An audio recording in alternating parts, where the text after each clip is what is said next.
Tala flawas fa poponga le nei o atamua lau Samoa Entertainment TV. O mata upu bala awal fa amsinongo le sunga fuas fului go iulai.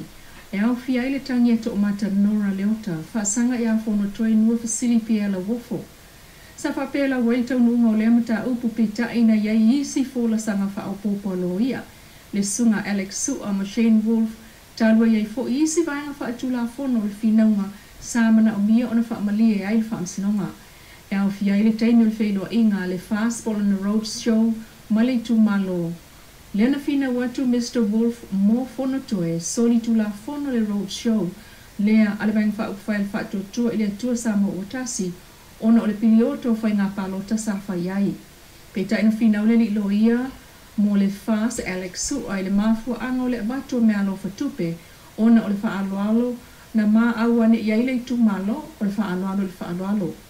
O le solulo le vaya sonei e la wai le fai unga fa amsino fa tau le fina unga lea a sui faya ina le Fast to o mata Nora Leota ma le fai pule filfri o le tu malo fono toe nua fasili pia la wofo o le HRPP. Ailem ta upo le tu malo fa asal le anga numere tolu le na tangi le sui faya ina o le HRPP namula ulu Sami Leota fa sanga le fai pule filfria le sunga li o papali ita e umasepa o le Fast na tal sanga le loia namla ulu fa amsino mo se aso e tu ina atu e feuta na iai tu e lua peitai na tolo ile lua ile awa uli fa mawina i nei le toe vala awai o le mata upu le se fulu le taia o le solulu le vea sonei o e sinta upu lo fa asolo tu pel fa amsinonga e au fia ile tangi a lolo mata wama e seta fa sanga le sui manu malo o le tu maloa ana lo filua o tu ufo iai le taimi fa atala noa ai matoi fo iane le vai sofou o le mana onga lolo mtawa ma ia fa ama vai ai ono ma malolo mai lisi fa ngā palo te tele o manai peitai e ono fa awau lava le nafa amsinonga ai mo le tu malo si umu e fitu fo ia so le na tu iai mo le fa amalia ina o le fa amsinonga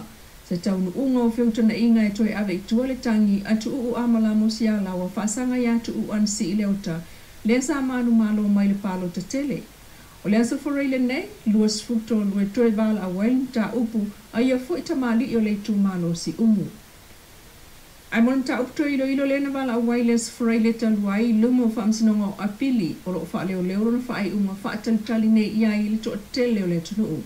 Tal sanga ile lo ia silia fa ata atia esel fa ai unga fitu aso le fa amsinonga ma le toe tanga ila le fa amsinonga i vaenga o le na fa ai unga o lo te te ia ile lo ia sili.